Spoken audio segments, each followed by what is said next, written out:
Hey, movie fans, and welcome back to another episode of the Uncharted Media Podcast. This is episode 65. It is our first episode in the year 2020. It sounds so futuristic and depressing that we're now in the year 2020. But it's our first episode of the year, and look who's back. It is Josh. Josh, how you doing tonight? Guess who's back? Shady's back. It's me. I'm all right. I'm really sore. I resumed some training tonight, and oh my goodness, my hips are like, "Hey, we hate you today." But yeah, things are going well, man. It was a little rough, and thankfully you kept this train rolling down, whether it was with some other people or not, and I tried to make appearances as I could. Back to our regular scheduled programming, and let's have some fun. Yeah, I'll be perfectly honest. This is the episode that I get the most excited for every single year, whether it's a podcast or just regular video. There are 2020 movie predictions, what we think will happen in the upcoming year that is. Next week, we'll get back to our regular schedule of movie news as well as discussion. This week, we're just going to do movie predictions, what we think will happen throughout the calendar year. Some very bold predictions, some more hunches, everything in between. But before we get to that, I want to do the thing that Josh just loves when I do. And I had something that I've thought about doing for a little bit to tie this all together that Josh is going to be not too happy with, but I don't care. Before we get into our 2020 predictions, I thought it'd be good to look back at our 2019 predictions. Oh, no. I listened back to our entire 2019 movie predictions episode and wrote down every last one of them. So, oh my goodness. Because I'm a fair person, I thought, let's hold us accountable. More specifically, let's hold Josh and his big whiffs accountable. Yeah, well, hey. I don't need to be attacked like that. Yeah, we'll get to yours in a second. But off the top, we both thought that Endgame will have the biggest opening weekend of all time, which we were right about, but we thought it wouldn't be the highest grossing movie of the year. We thought that would be Lion King. Well, yeah, we were so wrong on that. Yeah, well, Endgame was still better.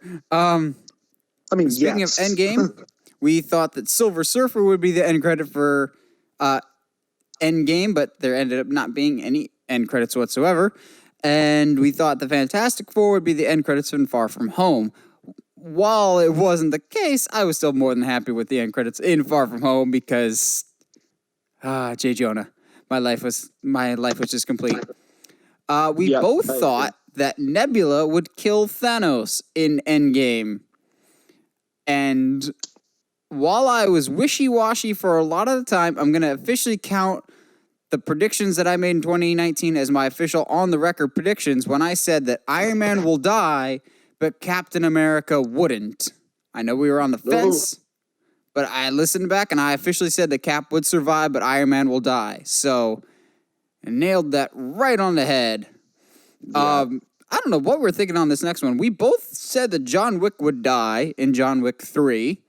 Spoiler alert, that did not happen, and we will be getting more Keanu, thankfully. I mean, some people thought it happened.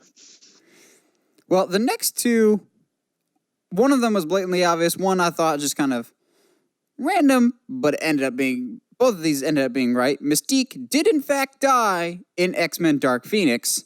And my more out of left field, but still ended up being true, spoiler alert if you care about this movie, Mothra did in fact die in Godzilla King of the Monsters. Now, I also said for some pleasant surprises, Fighting With My Family, we both said would be a pleasant surprise. We were right on that, and that continued to be one of the most underrated movies of 2019. Unfortunately, we both said that Men in Black International would be a pleasant surprise. I hate us for that. Not as much as I hate the movie itself, though. I mean, that's fair. At least I didn't go watch it. And lastly, I said that Detective Pikachu would be a pleasant surprise. Oh, boy. I wish that was better. I bet. Speaking of, real quick, I've actually been able to go to the movies a little bit more. And I've been working at catching up because I watched Joker. I know I texted you when I saw it, and it was good. I enjoyed it, but it wasn't like everyone was like, it's the best movie of the year or whatever. Like it tripping wasn't. over themselves to praise the movie. Yeah. No, I mean, I like the direction they went with it. I think you and I both thought it was very interesting that a lot of Batman media lately has been painting Thomas in a very weird light. So that's yeah. But I saw Knives Out? You're gonna laugh at. What's up? You see Knives not Out? yet. I have plans. I have plans in place to watch it. Okay. But I saw. Oh my goodness, what is it? It's Ford v the Ferrari. animated movie. It's the animated movie with Will Smith and Gemini Man. no, with Spies Will in Smith and Disguise? Tom Holland. Yeah, bro. Why? Okay, first of all, I was with my girl and her kid wanted to see a movie, and that was fine. But and he ended up falling asleep in it, so that was fun. But it was, I mean, predictable, but hilarious. Is it just me, So, or there's someone that. did the side by side? Why is Tom Holland animated the exact same in every single movie? They did side by side of Spies in Disguise and Onward, and he's literally just blue in one. That's the only difference. Yeah. Yep, you're not wrong. I think it's because, like, his voice akins to a certain look, maybe. I don't know. I think we're stereotyping poor Tom Holland here. I think everyone's stereotyping poor Tom. I thought Spies in Disguise would be a flop, but I didn't actually put it on my flops list of 2019. Unlike these three, Alita Battle Angel, which I think broke even. Yeah, I think it did as well. And honestly, did you see it? Nope. Okay. I'm not refusing bad. to. I just haven't gotten around to it. Yeah, it's not bad. It's not great. It could have definitely been better, but it's good. It's all right. And obviously, this was the easiest layup in the world. Dumbo, naturally, that did in fact flop. Zombieland 2, I don't know if I saw the final metrics on that, but I didn't think it completely lit up the box office, but it was significantly better than I was expecting it to be. Yeah, I remember it doing okay. Yeah, I think it did fine. It wasn't a horrible flop, but it was so much better than I was expecting it to be. And then my general predictions. This is subjective, but I still stand by that this is absolutely the case. I said Shazam will be a better movie than Captain Marvel. However, Captain Marvel will make more money. I think Captain Marvel made like 3 times as much as Shazam, but Shazam's 3 times the better movie. I unfortunately said that Man of Steel 2 would be announced at Comic-Con and Henry Cavill would be coming back. Yeah. We at least got Superman, kind of, in Shazam. Yeah. I don't think he's coming back, though. Me neither. It makes me sad. It does. I said that a Nightwing movie would finally be announced, but that was kind of more of I'll just announce it just to announce it. I did say that Halloween 2, or the next installment in the Halloween franchise, would be announced and go into production, which it now has, and I think it's actually wrapped filming. But I said that Jamie Lee Curtis wouldn't return and we would not be getting the same director, which both of those ended up not being the case, as Jamie Lee Curtis is signed on for the next 2 and will both be directed by David Gordon Green. I said the Uncharted movie will quietly be canceled. At this point, it's probably for the best. This is not the last time that I talk about Uncharted in this episode, though. I said Nicolas Cage will join either the MCU or the DCEU. Again, that was just out of left field. Wasn't quite right. And still to this day, the one that I said, because I'm going the opposite of what I've been saying for years, you watch, it's going to happen. And sure enough, it did happen. I said that no Obi-Wan project of any kind will be announced in 2019. And Josh, what got announced in 2019? A Kenobi project. I've been saying that we're getting an Obi-Wan movie or TV series for years, and then the 1 year that I don't say that it's coming, it gets announced. What gives, Disney? Oh, dude, what's interesting to me is Ewan has apparently known about it for a long time. Because I think it was scheduled to be a movie, and then Rogue One happened, the Boba Fett movie Yeah, happened, and Solo happened, and they just gave up on the Solo movies yeah, that's because fair. Solo. Yeah, So then, let's go to what Josh had for predictions. He didn't okay. have as many, but boy, did you swing for the fences, bud. I always do. You said there would be a Fantastic Four end credits in Endgame. That didn't happen. Uh, I mean, no yeah. offense, but here's the first of many of your stupid guesses. You said that the second Okay. highest grossing film of 2019 would be Detective Pikachu.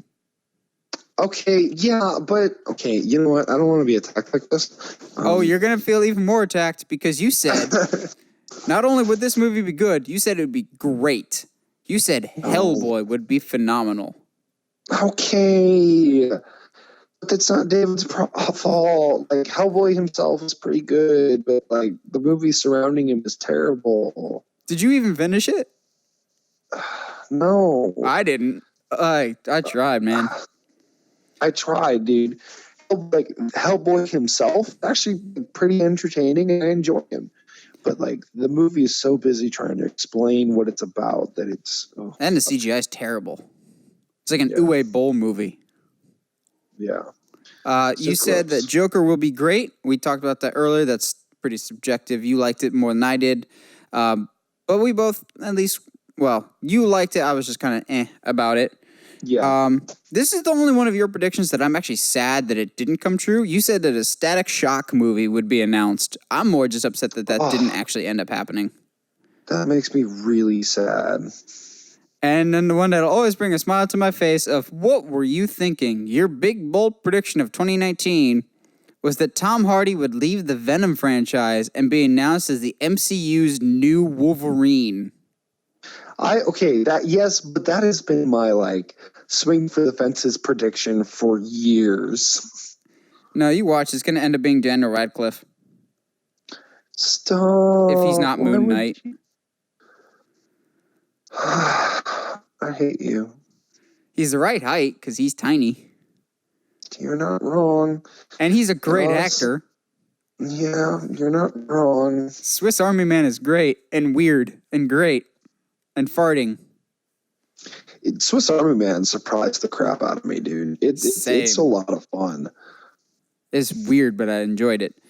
Well, that was 2019. Totally. Shall we look ahead to 2020, good sir? I mean, please. And I can guarantee that I'm going to swing for the fences again. Oh, no. I only have like one uber bold prediction this year. But before we get into predictions, Josh, what would you say are some of your most anticipated movies of 2019? More specifically, your top 5 most anticipated movies of 2020. Okay, so only one of these is like, my traditional swing for the fences. But top 5 definitely, and I think a couple of these are going to be on yours. The Invisible Man, obviously. Godzilla vs. King Kong. Ghostbusters Afterlife. Halloween Kills. And my swing for the fences, because I'm hoping against hope, Artemis Fowl. Oh, Lordy, you are hoping against hope on that one. I am hoping against hope, man. Yeah, I don't want to rain on your parade, but I will later. Oh, dude, no, look. Spies in Disguise played a trailer, and I can't tell you how disappointed I was in how it looked. And you're the fan of it.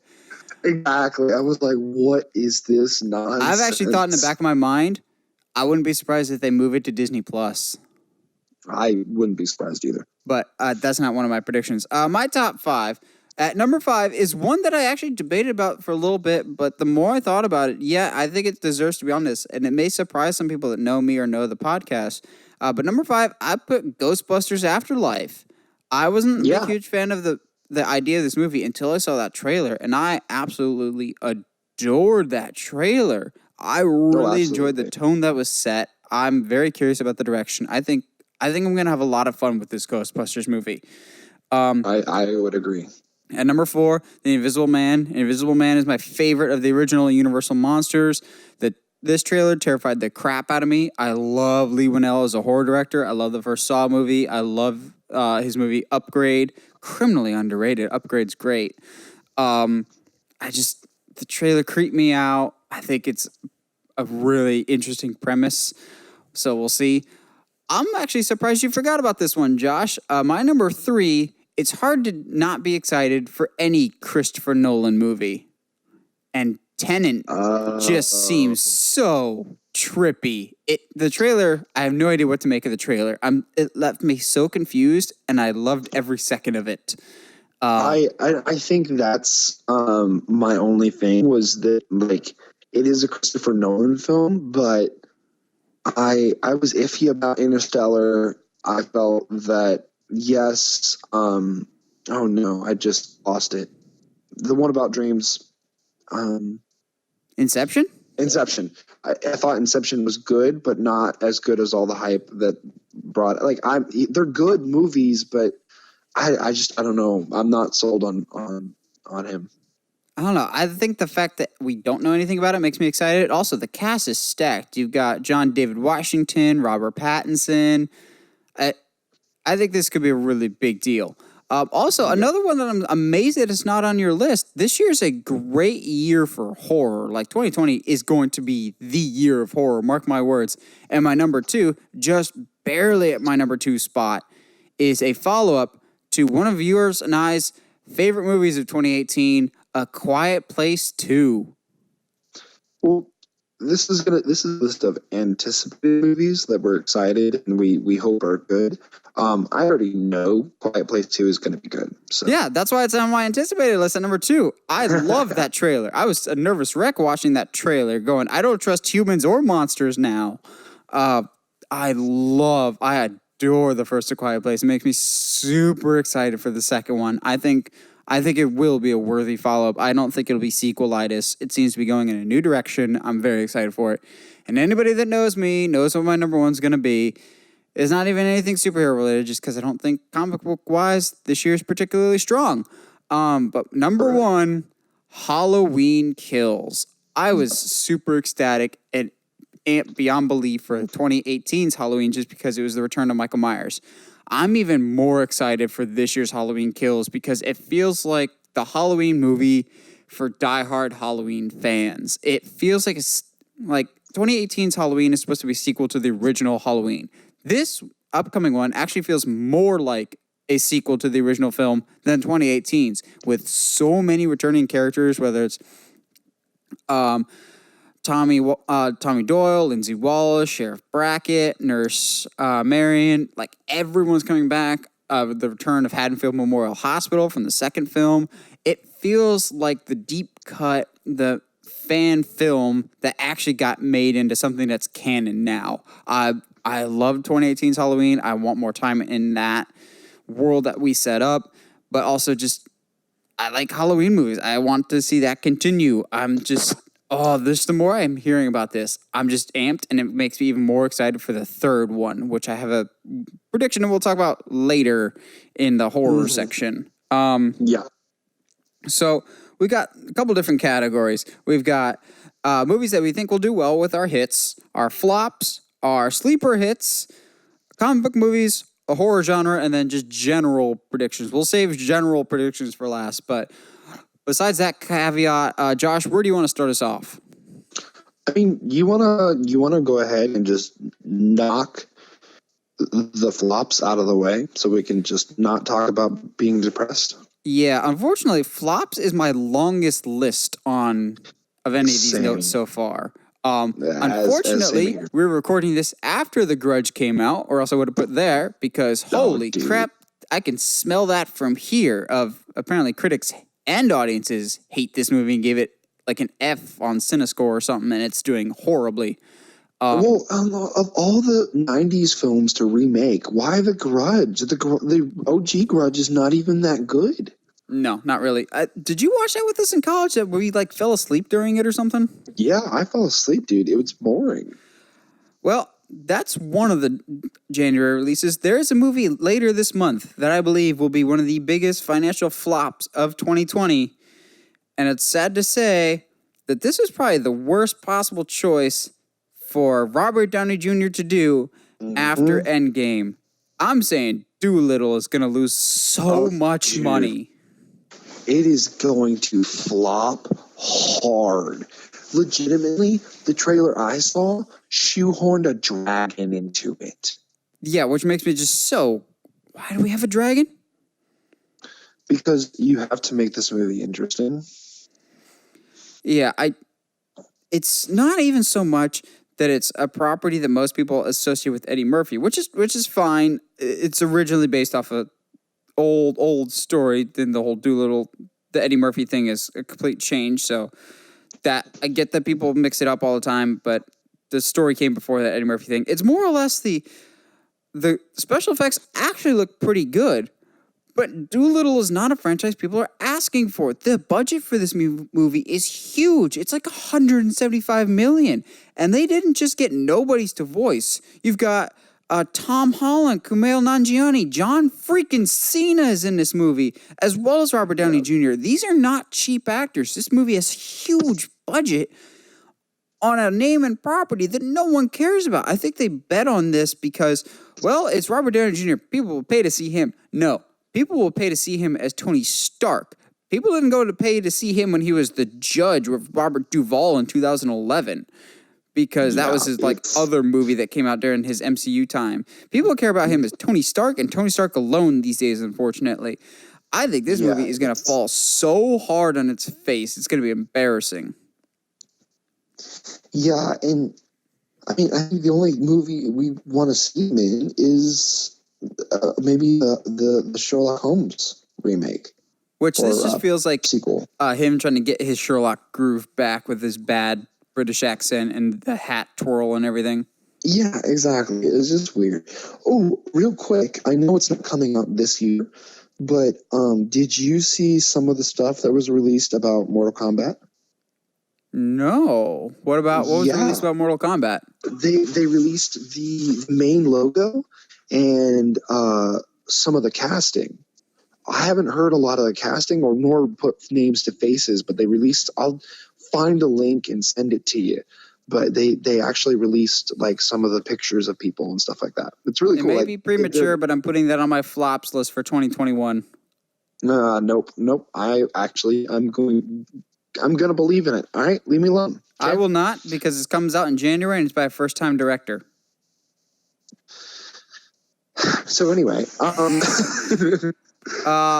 what do you got for a flop besides Doolittle? Because it seems like we're both in agreement on that one. Yeah. I have, despite it being also on my most anticipated list, I have Artemis Fowl, of course. Yay, we're in agreement on that one. Yeah, I have Morbius on that list as well. Same. Nice. Jungle Cruise. I don't. I have that somewhere else. Yeah, I'm not sure about it. Just because The Rock's in it doesn't. I don't think that's a winning formula. But I mean, Emily Blunt's in there, so who knows? But Venom 2 is on my flops. It is on your flop or isn't? It is on my flops. That's nowhere on my list, positive or negative. I think it'll do well.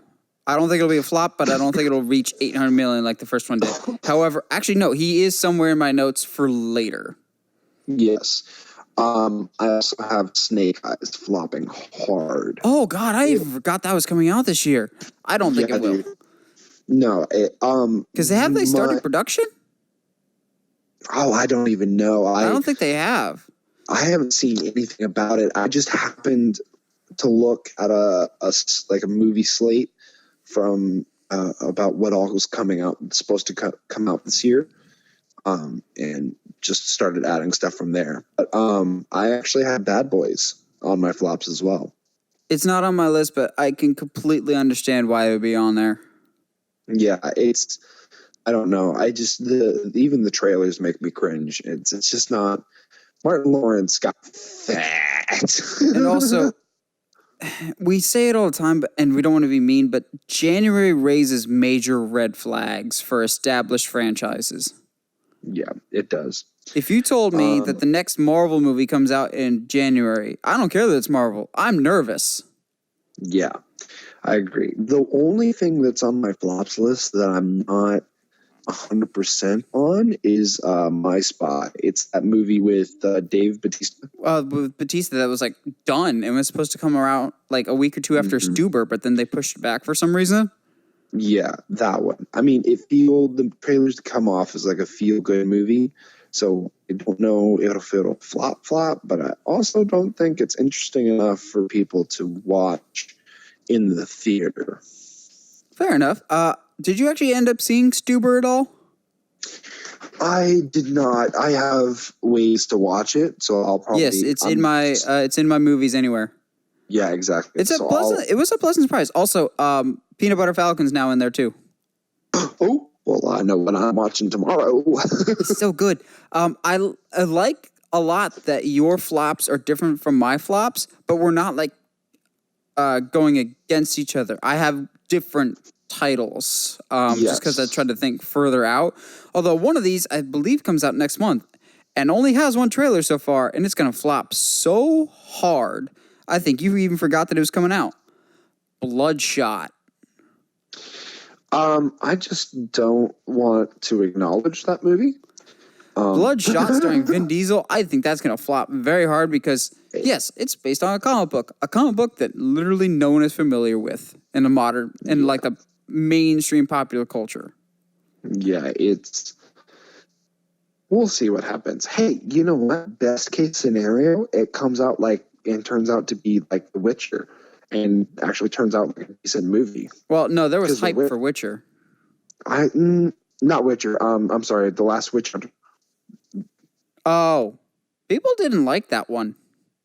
No, but have you watched it? It's actually not a bad movie. I enjoy it. Yeah. I put Artemis Fowl. I do think it raises major red flags that they pushed it back like 9 or 10 months. And it was on my flops of last year's list because it was supposed to come out last year, like July or August. I think this is a franchise that is way past its expiration date. This should have come out 15 years ago, and probably not by Disney, in all honesty. Yep. Because there's a lot of like stuff in that book that Disney will not touch, and that's it's too really edgy for Disney. But also, it's just Disney's live action stuff lately has been incredibly hit or miss. Nutcracker in the Four Realms, Maleficent, Mistress of Evil. Yeah, and I just think this is another one of those live action ones that's going to be a dud for Disney. One that I don't see a lot of people talking about, considering how star-studded the cast is, but that could be because I absolutely despise the first one, and I think this is going to be a flop as well. Death on the Nile, which is the next installment in the Murder on the Orient Express series with Kenneth Branagh returning. I forgot about that. Yes, this is coming out, I think, around Christmas time. I hated Murder on the Orient Express so much. It frustrated me to no end. I love a good murder mystery. Case in point, Knives Out is the best movie of 2019 to me. I was so frustrated by Murder on the Orient Express. I don't see the potential for a sequel, even though I've seen the cast. It's, again, star-studded, but I don't see the appeal. I don't think people will go back to see it again. I think people will be more preoccupied with seeing the next Knives Out, which has now been confirmed that we're getting not necessarily a sequel because it's just going to be the detective but a whole new group of people. This one pains me to put on my list, but it raises major red flags to me when the studio pushed it back, and that is The King's Man. Man. I don't want to put it on this list, but I feel I have to because this movie was supposed to be out in February, and they pushed it back to, I think, September, October, November-ish for no clear reason. Didn't you really like the most recent trailer? I did, but that doesn't still make me incredibly nervous that you pushed it back by so much. Fair enough. And also, I know you like the second one. A lot of people don't. and you're only as good as your last film. So I think it's an uphill battle for this movie. I wouldn't disagree. I personally have a little bit more faith, but I don't know. I would like to have faith in it. We talked about Morbius. I've always liked the character of Morbius in the Spider-Man comics. I just think this is Sony overexerting themselves, thinking we somehow pulled a magic rabbit out of our hat with Venom. We can do it again with Morbius, the living vampire, because you all loved Jared Leto when he was Joker, right? Unfortunately, my last flop is one that a lot of people, like a lot of insiders, have this pegged as like the next blockbuster.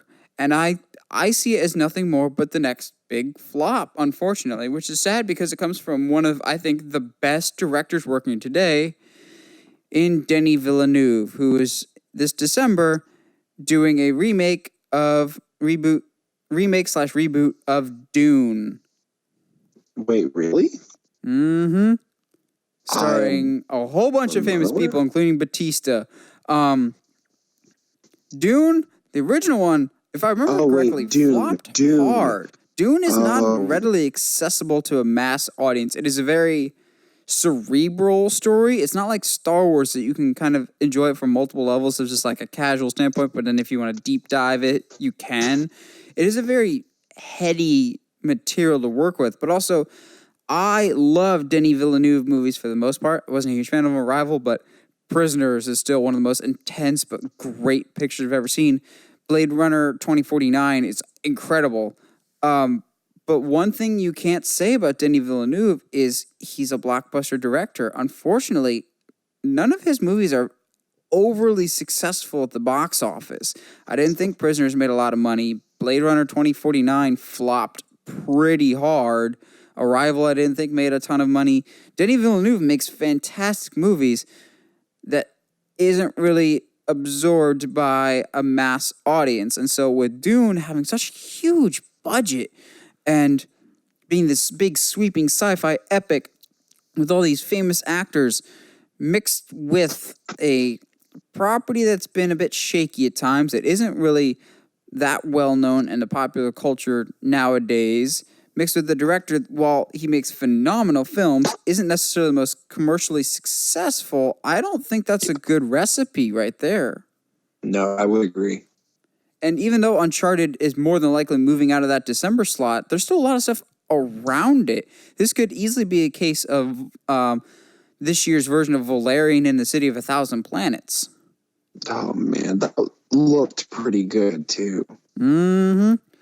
Well, let's start the slow climb back of what are some movies that not enough people are talking about that could slowly creep up the box office and be some sleeper hits. Josh, what do you got for some sleeper hits? And I think you and I will definitely have some difference of opinions on this one. I only have two because of all the ones that I saw. It was either like, I think that'll be good or I think that would be bad.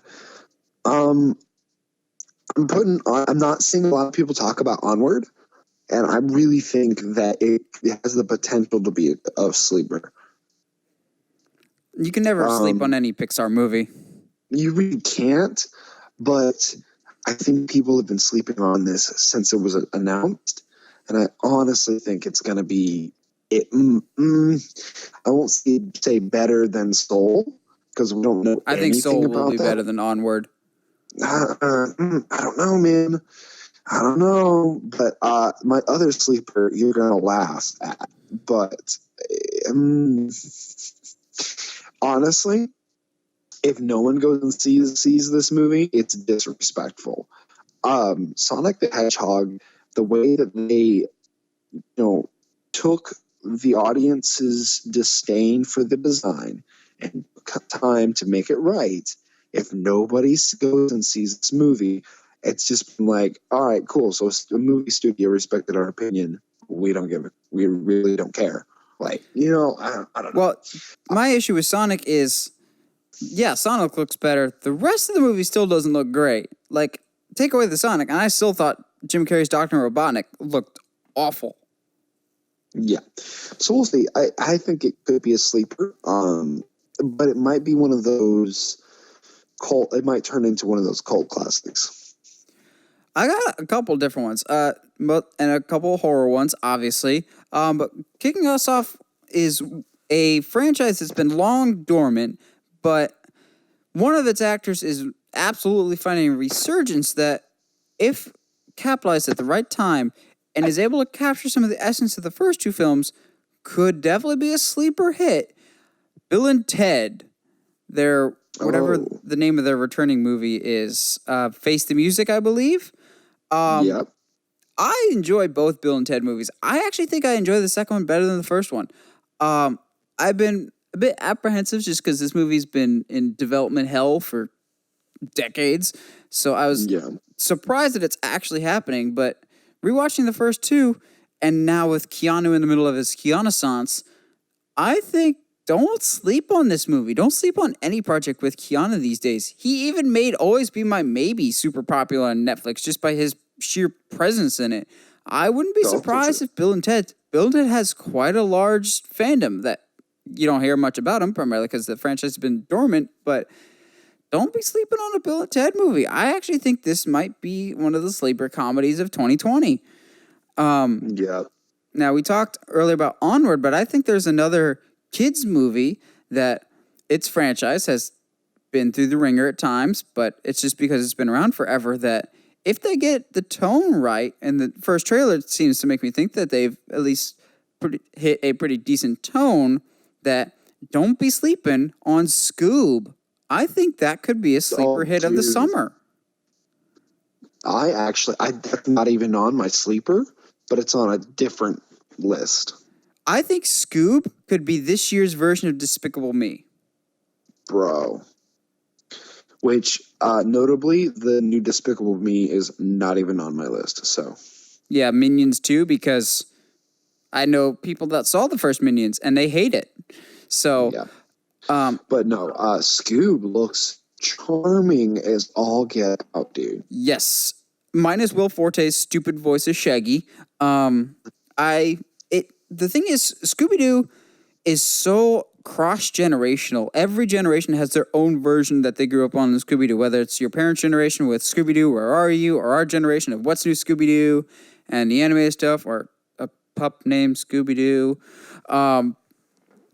Everyone knows and has some connection to Scooby Doo. And we've been Scooby Doo deprived for so long that if this is even halfway good, I could see this absolutely being a sleeper hit. Also, never sleep on a kids' movie. When in doubt, those always, if they're good, end up making money.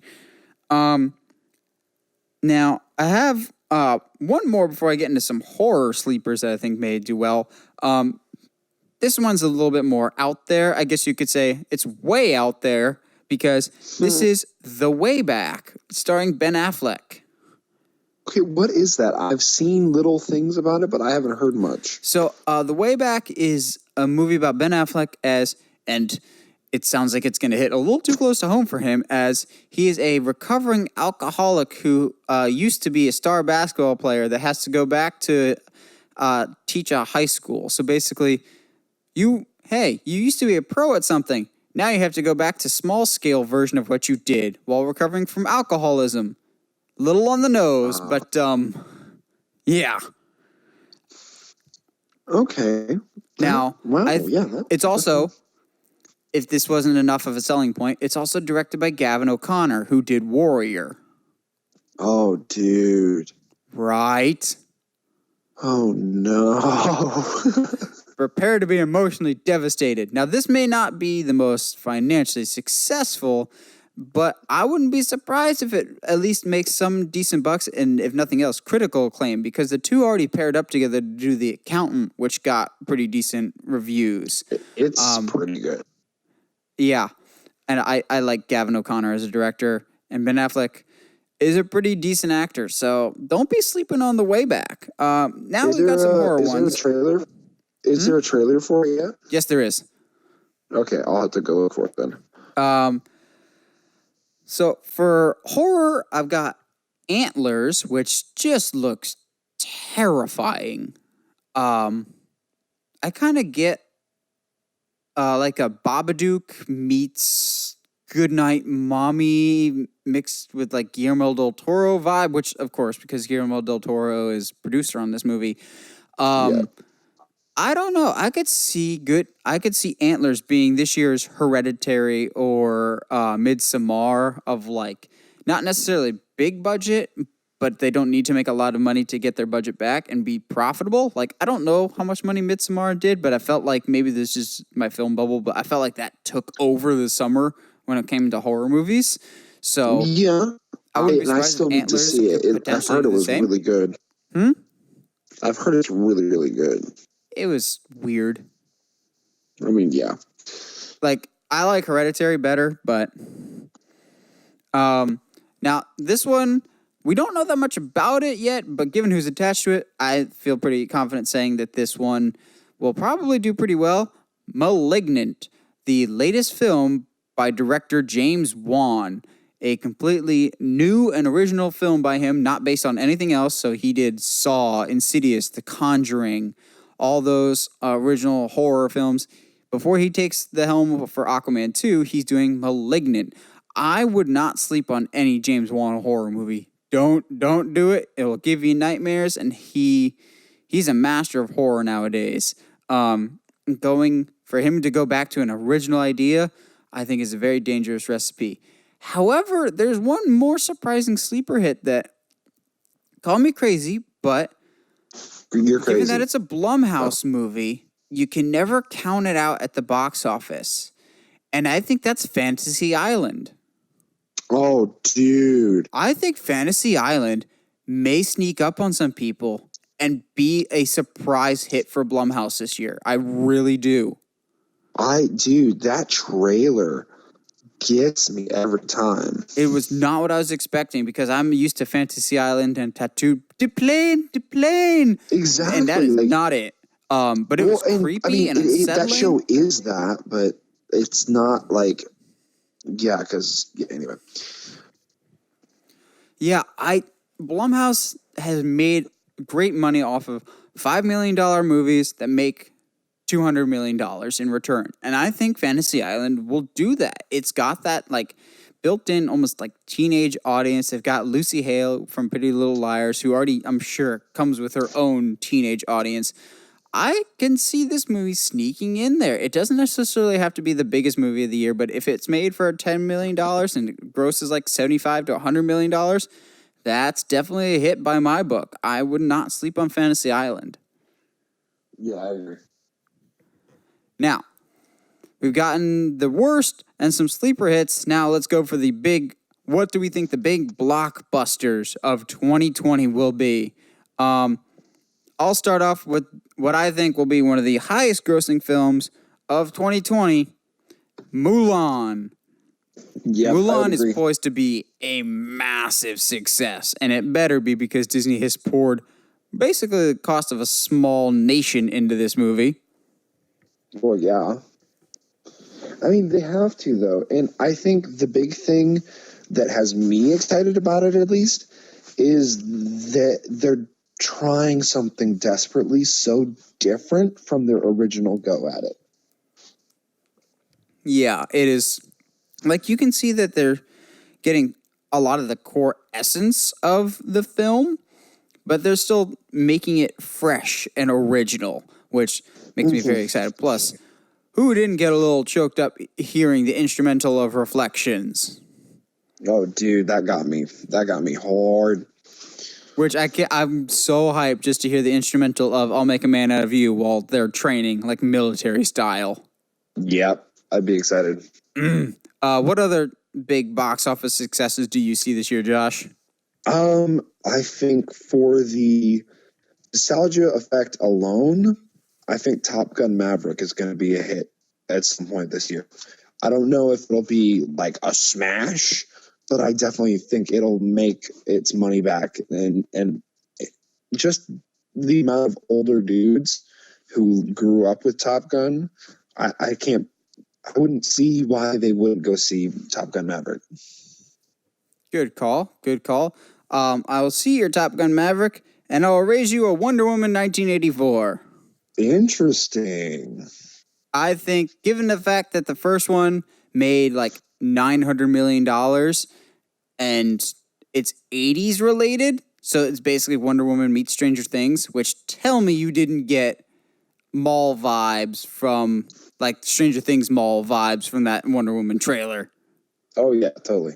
I see this crossing $1 billion pretty easily. I think this will be the highest grossing comic book movie of 2020. That being said, there's not very stiff competition. No, Maybe there's not. Black Widow. I think I'm this will not. be the top grossing comic book movie of 2020, and it'll just be one of the highest grossing movies, period. Because people like Wonder Woman, people like Patty Jenkins is directing for these Wonder Woman movies. DC seems to be going in a positive direction, and maybe it's just me, but I think they'll need some positive direction after the flop that will be Birds of Prey. Yeah, I mean, that could be very well be a sleeper for us, but the trailer seems to have no idea what the movie is. So question for you, and I only say this because we're on the topic of comic book movies. I haven't heard whether or not it's official, but it's on all of the lists that I read that are of movies coming out in 2020. How do you feel about the New Mutants? The trailer dropped this morning. It did? What? It's coming out April or May. That I actually have a prediction for that later. I'm so glad you brought up New Mutants. We will talk about it later.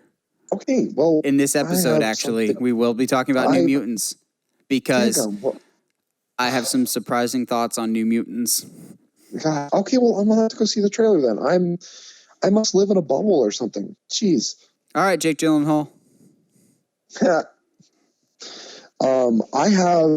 I actually saw your sleeper hit on Scoob and just basically was like, you know what? No, I'm going to say this is going to be a hit this year.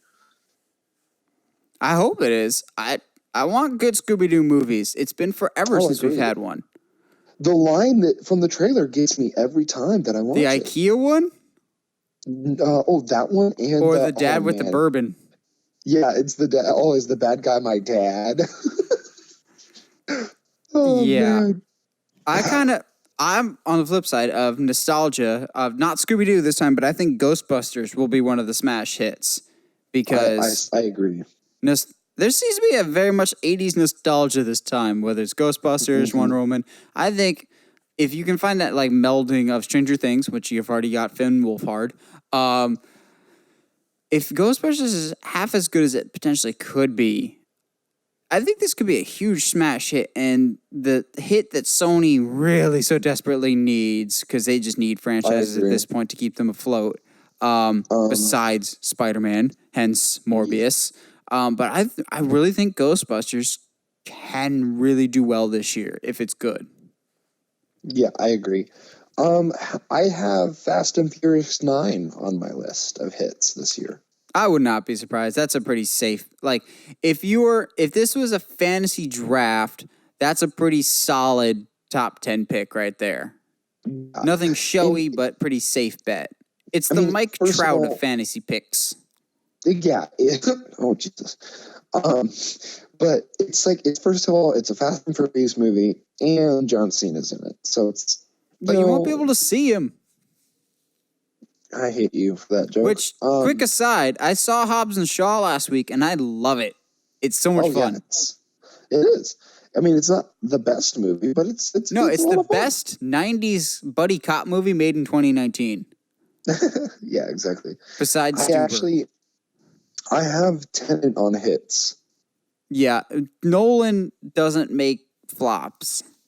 Exactly. Even if they're not critically well received as well as some of his other ones, like Dark Knight Rises or even Interstellar, which even then, at their worst, those are C-level movies. Like, not C, like bad, as in like... Yes. Like alphabetical, like grading system. Like, even at his worst, he makes C movies. He's never made an F to me. I think Tenet is a pretty safe bet to make money. He's one of the few people that, like, his movies are events.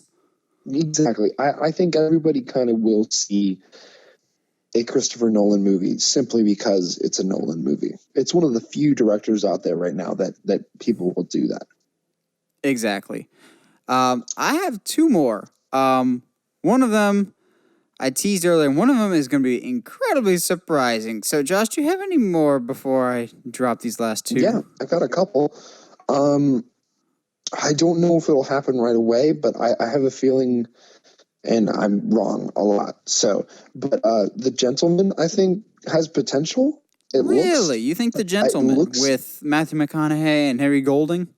Yeah, I think it has potential. Now, I'm used to being wrong, but it also gave me the kind of vibe that Wolf of Wall Street gave me, and Wolf of Wall Street like blew up box office. So, we'll see what happens. Part of it is because I loved the book as a kid, but I think I want Call of the Wild to do well with Harrison Ford. It looks like a lot of fun, and I only have two more. Do you want to do one, and then I'll do one, and we'll just go back and forth? Cool. So I know you said it might be in your flops. I think it's actually going to be one of the biggest box office smash hits of the year, and that's Jungle Cruise. Nice. I think people like a good old fashioned his and hers adventure story. That's why Aquaman made $1 billion. And this movie to me feels like Aquaman meets The Mummy. It feels very mummy-ish to me, like almost ripping off The Mummy. Exactly. It's never a good idea to bet against The Rock. While I'm not always his biggest fan, there's no denying he's a box office draw in an era that actors alone don't draw anymore, but franchises do. I quite enjoy the trailer, and I think this is one to look out for. I can absolutely see this being the next Jumanji. I can see that. Okay, well, I'm not sold on it, I guess. Yeah, I'm probably going to surprise you with my last one. Probably. And again, between us, I'm the one that thinks with my heart because I have the King's Men on hits. I want it to be a hit, man. I will say the King's Man cast is my favorite cast so far in the entire series. I completely Jaimin Hansu, Gemma Arterton, Ray Fiennes. And it's saying a lot because the first movie was so entertaining and the cast was so great. But this one looks better. Oh, yeah. I like the era. It looks like Wonder Woman's going to come in at any moment. Absolutely. Now, I will say for my last one, this is going to sound surprising, but I mean this with full sincerity, given what time of year that it comes out. Steven Spielberg's West Side Story. Really? Yes. So, Steven Spielberg's West Side Story has been done, and I think it's finished, and it comes out December of this year. I, for some reason, was thinking it was December of last year, but no. It's December of this year, and it was supposed to go head-to-head with the Uncharted movie, which we'll talk about later. I don't think that movie's happening anymore, so it will still have some competition, but I think there's not a lot that'll challenge West Side Story, at least in its target demographic. Here's why I think it'll do well. It comes out late December, right around the same time slot that a few years ago, Hugh Jackman's The Greatest Showman came out. Now, The Greatest Showman didn't necessarily have the greatest opening weekend. I think it maybe only had like $35 or $45 million opening weekend, but that thing had legs because it was a fun musical that people could see time and time again. Just something fun that had pretty wide demographic. I think the same could be said for West Side Story. I think people while it may not be my thing, I think people like a good old-fashioned musical. And my wife is a huge West Side Story fan, and she, I'm sure, is not alone in her sentiments that West Side Story is great, but it's a little outdated and we need a newer version. I think people want a West Side Story movie. I don't think this is going to have a great opening weekend, but mark my words, I think this thing will have legs because it's in that same slot that The Greatest Showman, and a few years before that, Les Mis had that holiday musical time that fair enough. Don't get in its way because it may not overtake you in the box office, at least at the number one spot, but it may have more staying power than your movie. That's fair. I can see that. I mean, that's more solid than my last pick. What's your last pick? Godzilla versus King Kong. No, I want that to do well, but their box office has definitely slowly been declining. I know, and But I have some after thoughts that, about them later. yeah, after I want it to be good because Skull Island was great. It was so good. Oh yeah, that's my favorite And of these movies so far. exactly. I feel like I can actually get behind Kong. So it'll be interesting, if anything, to say that, see why these two are fighting or what have you. You know what I mean? Like, we'll see what happens. Well, I have my theories about why they're fighting later. Also, can we get the guy that did Kong Skull Island to just direct all these MonsterVerse movies? I thought he did a great job with that. Oh, I agree. I think he Plus, bring understood the back John C. lore. Riley, you cowards. You need someone to treat these creatures like actual characters and not just like, ooh, big things that blow things up. Yeah, because the human characters so far have been atrocious. Exactly. You got any more Except, big smash hits? not really. Nothing really has. This might be a slow year for movies unless something pops up out of nowhere. But Well, it won't be a slow year though for horror. I no, think this is Lord, going to no. be a massive year for horror. We've got The Invisible Man, Halloween Kills, the new Saw movie written by Chris Rock, A Quiet Place 2, the new James Wan movie. There's so many things. So I have a few horror predictions. I think The Invisible Man, because of course it will hint to a larger monster universe. However, it won't be nearly as overt in its sequel baiting as The Mummy, but it won't be completely deprived of it. I don't necessarily know what those teases will be, but I think there will be some hints at some future projects. Just won't be beating you over the head with those. It won't be like, oh no, the Invisible Man has been admitted to the hospital. What's his doctor's name? Victor. I don't think it'll be like that overtly obvious, but Yeah. I wouldn't be surprised if there's at least some references to some other monsters out in the world. I also believe that the lawsuit between Sean S. Cunningham, good grief, and Victor Miller will finally be settled in the case of Friday the 13th, and a new Friday the 13th movie will be announced. It won't go into production yet, but I think the courts will finally reach a settlement sometime in the middle of the year, I believe, and that we will, by the end of 2020, have a new Friday the 13th movie announced to be in production for the first time in over 10 years. Yeah. Last up, I got to talk about my franchise Halloween, obviously.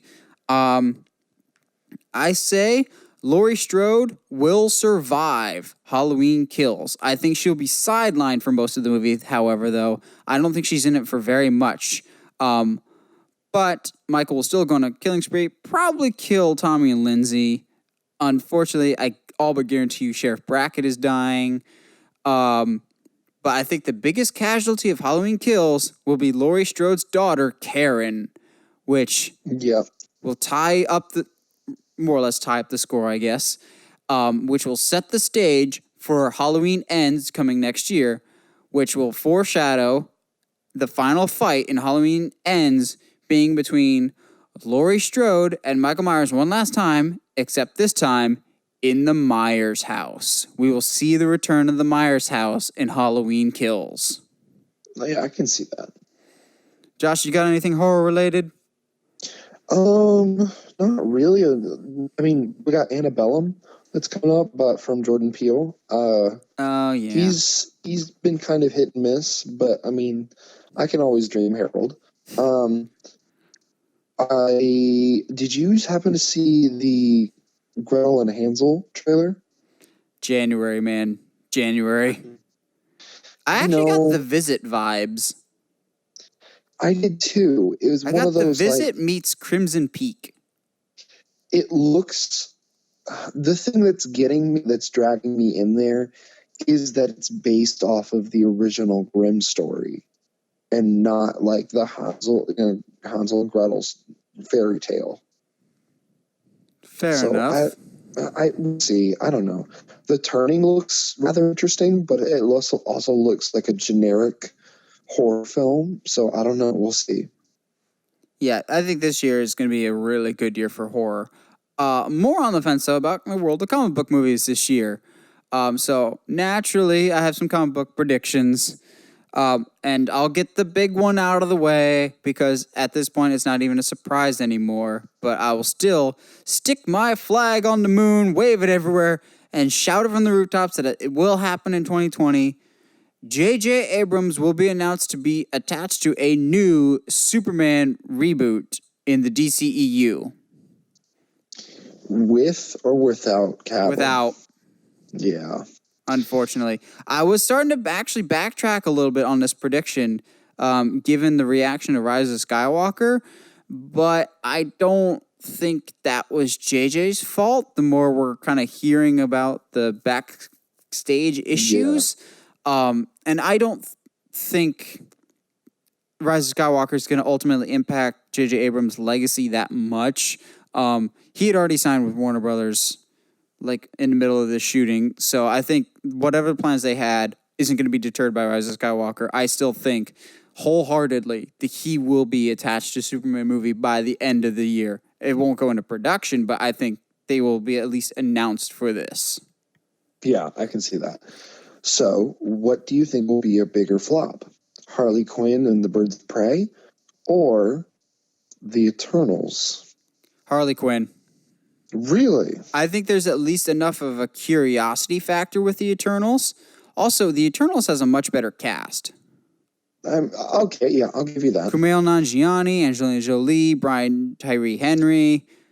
There's enough of that interesting. Can they duplicate the success of Guardians of the Galaxy type factor there, at least for me, and not knowing anything about it makes it interesting. And the fact that Kevin Feige said it takes place over 1,000 years makes it interesting. Whereas I don't know what to make about Harley Quinn and the Birds of Prey, like at all. It just seems very tonally confused. It doesn't feel like a comic book movie. It just feels like if I didn't keep track of this movie's like production and whatnot, I honestly wouldn't be able to tell you that that's Huntress or Black Canary or Renee Montoya. Like, there's no resemblance to their comic book counterparts in the slightest. Yes, I get people like Harley Quinn, but I don't know. She was attached to a poor movie before, Suicide Squad, and I think that will have a lingering effect. And I don't hear the buzz a lot for Birds of Prey, whereas Eternals, there's at least that, what is this movie type factor. Yeah. Now, I would agree. There's not a lot of DC stuff coming out this year, so I've kind of already started to think. Actually, no, there is one DC movie that I think will do well. As I said, Wonder Woman 1984. And my big prediction, it's not even a big prediction, but I think Steve Trevor will once again bite the dust in Wonder Woman 1984. I agree, and I think he'll come back. We made the joke, and I've said it before, and I'll say it again. Steve Trevor is going to become the Kenny of the DC universe. Yeah. They're just going to keep killing him and bringing him back. And I have no problem with it. Until one day, he eventually becomes reincarnated as Hal Jordan. Because Chris Pine, face it, would be a perfect Hal Jordan. Oh, man, don't do that to me. That's one that as soon as somebody fan cast it, I was just like, dang it, now I won't be able to settle for anything else but that, because that's way too perfect.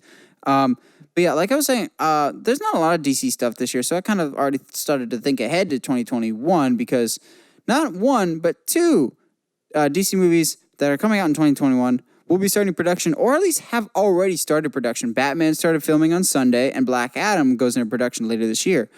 I'm saying it now that this year we will get our first look within a few months, I believe, maybe a month or two. We will get our first official look at the Matt Reeves Batman Batsuit. And I agree with that. It will be the classic blue and gray with the white comic book eyes. I'm saying it now. Yellow belt, blue belt. Yep. Oh, black belt. Oh, okay. I still think we still get the blue and gray, but I don't think they're going to go full gold belt, unfortunately. And I've heard rumors that the design is based on Batman Noel, which is like a really big, heavy center, like chest piece that's attached to the cape. I don't know if I believe those or not, but I think it'd be cool. I still would just, as long as it's some form of the blue and the gray. Now, here's my big on a limb. By the end of the year, we will get confirmation that Dick Grayson will be in this Batman movie in some capacity, whether it's a cameo or an actual full-fledged role. Dick Grayson, I believe, will be introduced in the Batman. I also talked about Black Adam. I think before the end of the year, this will probably be in the tail end, so maybe like October, November, maybe even December if we really want to push it. But I think before the end of the year, we will see an official look at The Rock in the Black Adam costume. I believe that as well. Maybe even some promo material of him with Shazam, if need be. Yeah, I can see that. I'm itching, dude. I'm itching. What's your thing about New Mutants? Oh, I'm so glad you asked, because that was very soon in my notes. I believe New Mutants will release in theaters on time. Not only that, I think it'll be one of the sleeper hits of the year and will be one of the underrated success stories of the year. Really? I've pulled a 180 on this from everything that I've heard. I love the trailer that dropped earlier today. But even before the trailer dropped, I was actually kind of annoyed that the trailer dropped because I was hearing some rumblings that I was going to put for this prediction. It's just like, you know what? I think the tide is turning in New Mutants' favor. And then this trailer showed up and everyone starts to love the trailer. I'm like, dang it, how dare you like the trailer? I don't think this movie is going to be released on Hulu anymore. I think this will be a sleeper hit. Not a big success, but it will find its audience in the horror community. I think New Mutants may be one of the surprisingly good movies of the year that I think a lot of people might be sleeping on or have their doubts about because of how long ago it was supposed to come out. Yeah. Well, and I think even the first trailer I was excited about because it was something fresh and new and different, having a superhero film be in the horror genre. Now, I haven't seen the most recent trailer, so I don't know if they stuck to the guns on that one, but they did. Yay. Now, that one's more out on a limb guess. This is another guess, though, that Evan's just like, if I was a betting man, I'd bet the house on this prediction. The Black Widow movie, I'm still not entirely sure that this movie is entirely necessary, but we're getting it either way. And that first trailer was fine, didn't sell me one way or another, but the trailer did confirm to me one thing that I feel pretty safe predicting, and that is that David Harbour's character, Stranger Things David Harbour, poor Hellboy David Harbour, his character of Red Guardian, I guarantee you he's dying in this movie. There's no chance he survives. Oh, yeah. I agree completely. He's absolutely going to get killed by Taskmaster. Yeah. I would almost guarantee someone's going to make a joke about how he looks exactly like Captain America. I love the fact that his name is Alexi. I'm going on the record now. I feel pretty good about this, so I'm going to say spoiler alert now. He will be killed by Taskmaster, who is played by Rachel Weisz. Oh, man. I think the villain of the Black Widow movie will also be a woman. Really? Yup. Okay. Well, But you weren't kidding, man, about there not being a lot of comic book stuff this year, which is weird. Like, there's a lot of them, but not a lot of good high-profile names. There's not like a Batman or a Superman. Yes, you got Wonder Woman, but then you've also got Birds of Prey, Black Widow, Morbius the Living Vampire, Venom 2, and the Eternals. Not ones that really leap off the page in terms of grabbing headlines. Yeah. Well, speaking of Venom 2, I think there's something special planned for that. Not just Carnage, obviously. I think Tom Holland's in it. Wait, really? I think Tom Holland, Spider-Man, will cameo. Won't be a major player. I think he will cameo in Venom 2. In the suit. What makes you think that? I think Sony's like pulling hard into the reins of we've got Spider-Man back. You can't have him, Marvel. But also, Tom Holland did film a cameo for the first Venom, but they cut it at the last second due to Kevin Feige's asking them not to put it in there. I think, unfortunately, in the next few years, Sony's planning on trying to take out Spider-Man from the MCU. I still think the rights may go back to them wholesale within the next 5 years, but I would not be surprised in the slightest. Keep an eye on it. I think Tom Holland this time around, I know they were very gung-ho about it, about wanting him to be in the first Venom movie. I would not be surprised in the slightest if he's in it this time around. I wouldn't be surprised at all. I mean, because Tom Holland was basically the guy that made sure that the deal went through. Also, I love the fact that he revealed to the world that he was absolutely drunk when he made that call. Yeah. He revealed that later.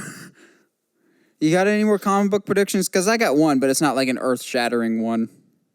Not really. I really feel like this is going to be a slow year for movies. Same. I don't know, my last dude. comic book one before we just get into some bold general predictions is I think so. The MCU has been around for a while, mainly existing in the world of movies and TV. I think in 2020 we will get our first official, like in canon, comic book series that takes place in the world of the MCU as like ancillary. You could read this if you would like comic book world that's attached to the MCU. Mm-hmm. Like, I know there's already been, like, prequel comics of, like, read this as this is the events that happened right before Homecoming or Far From Home. But I think they'll introduce, like, an actual world of comics that exist in the world of the MCU because now Kevin Feige is overseeing it all, the comics, the video games, all one of them, the movies, the TV shows. I would not be surprised if he wants to go for more synergy. I can see that. I wouldn't be surprised.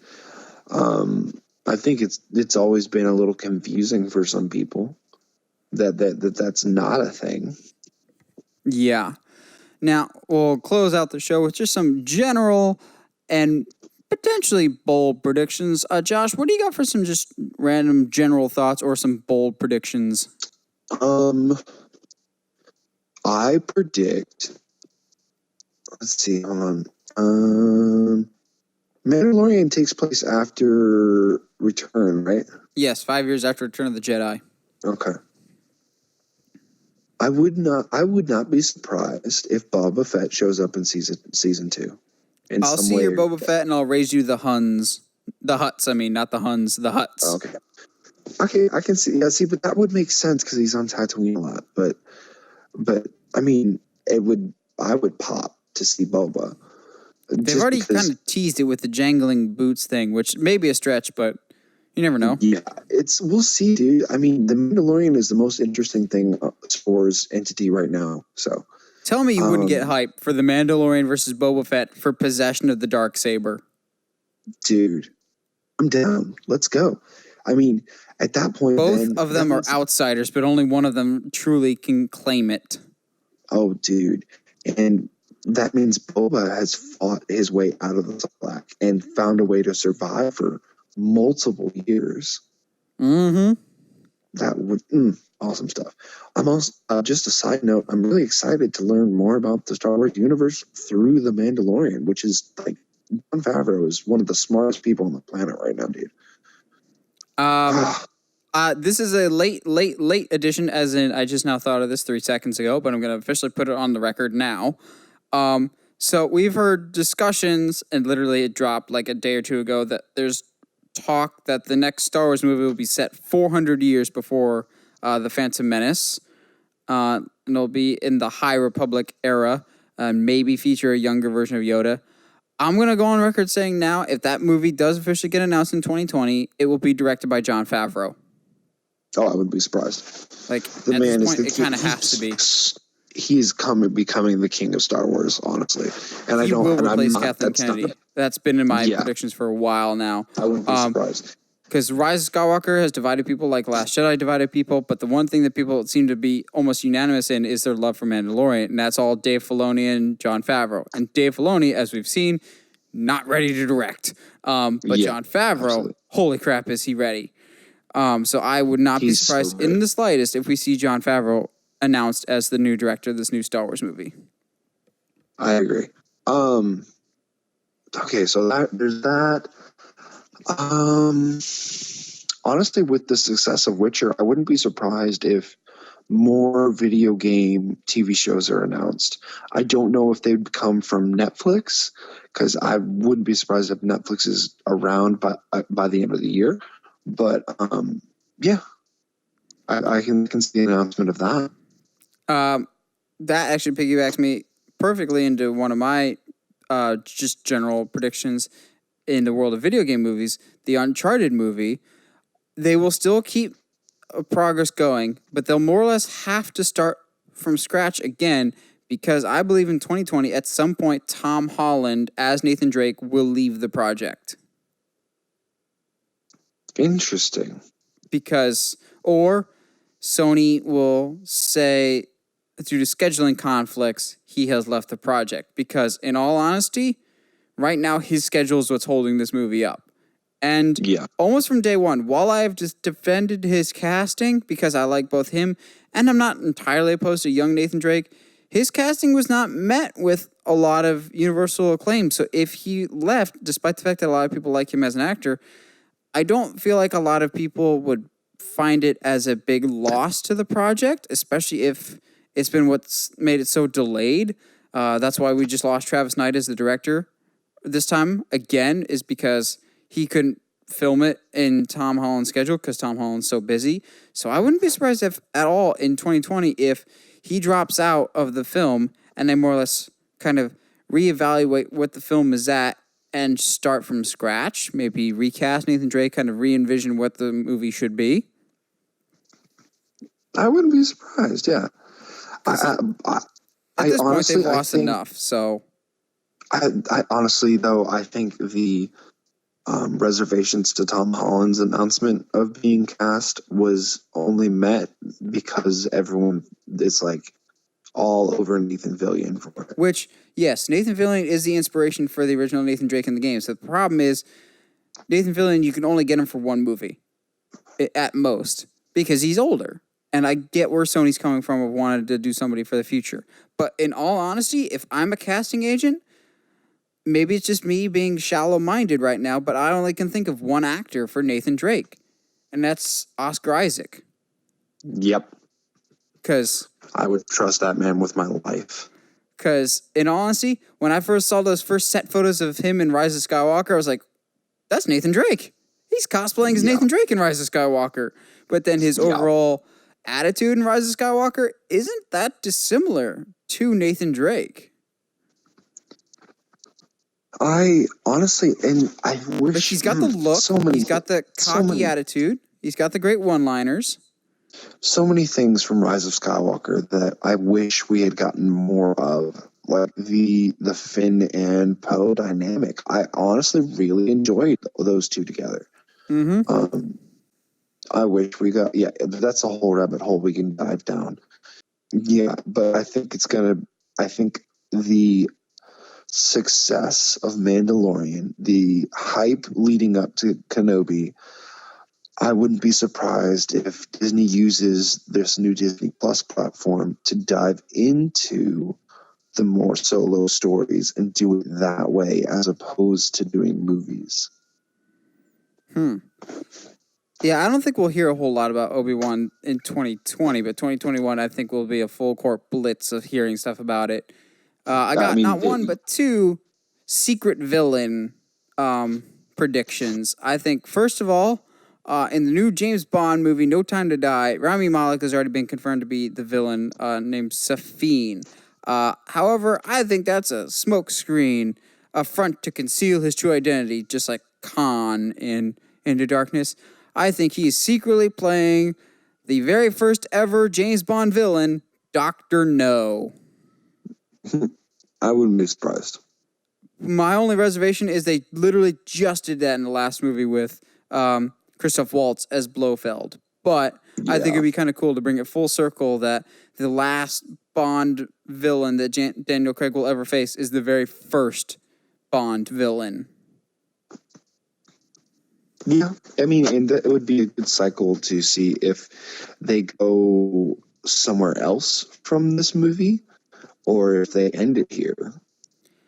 Yeah, I wouldn't be surprised if they just reboot it. Preferably with Henry Cavill after this. I wouldn't be surprised. My other villain prediction is I think the reason that Kong and Godzilla are fighting and ultimately why they have to team up in the film is to square off against Mechagodzilla.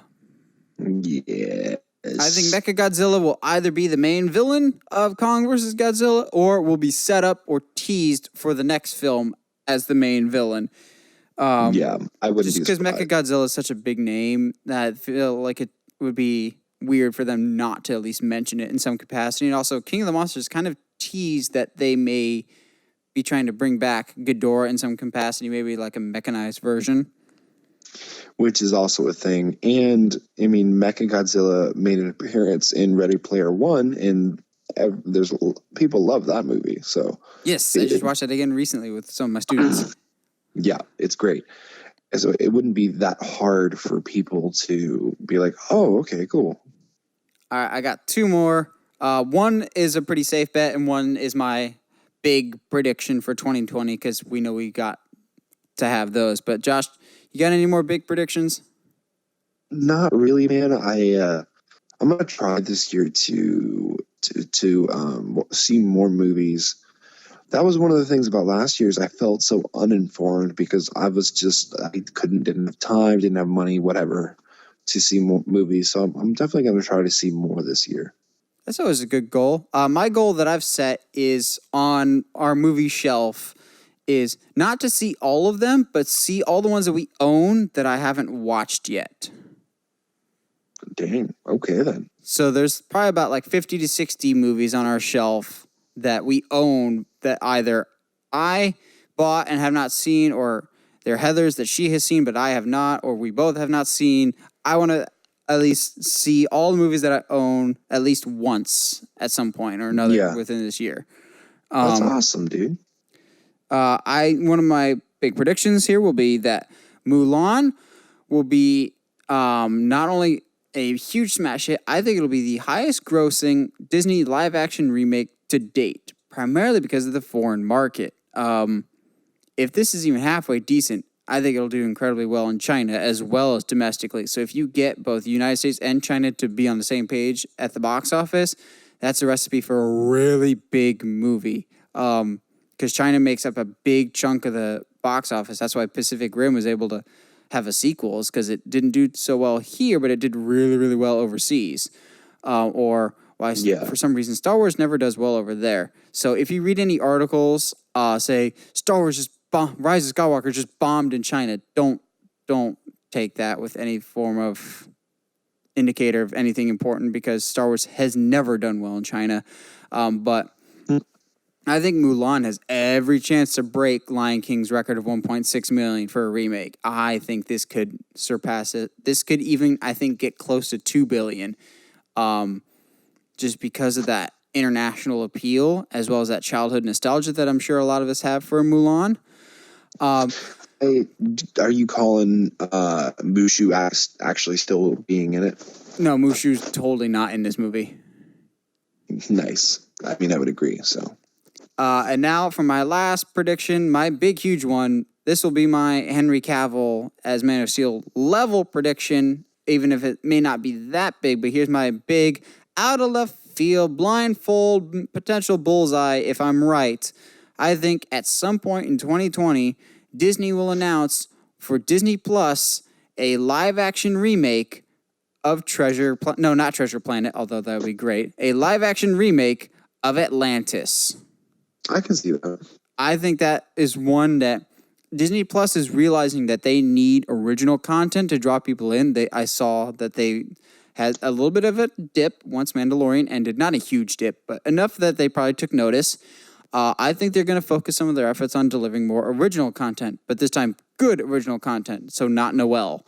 Yeah. And they can't just always have their live action remakes be in theaters. I think they're going to want to have some quality movies just for Disney Plus to entice people to be on the service. And Atlantis is one that people have been clamoring for a live action remake for a while, along with Treasure Planet, because both those are great animated features that lend themselves to live action formats. So I'm going to say now that I can see them announcing a live action Atlantis at some point in 2020, probably for Disney Plus to try and get people to be on Disney Plus. Yeah, I can see that as well. Well, what do you guys think? What are some of your big, bold predictions for 2020 in the world of movies? Do you think it'll be a good year for movies, bad year for movies? Let us know in the comments below. We always like hearing from you guys. And as always, if you like what you hear and you want to hear more, subscribe to us on whatever audio platform you're listening to us on, whether that's iTunes, Spotify, Google Podcasts, or YouTube. And if you haven't already, subscribe to us on the main YouTube channel at Uncharted Media. And as always, stay sharp, movie guys and gals.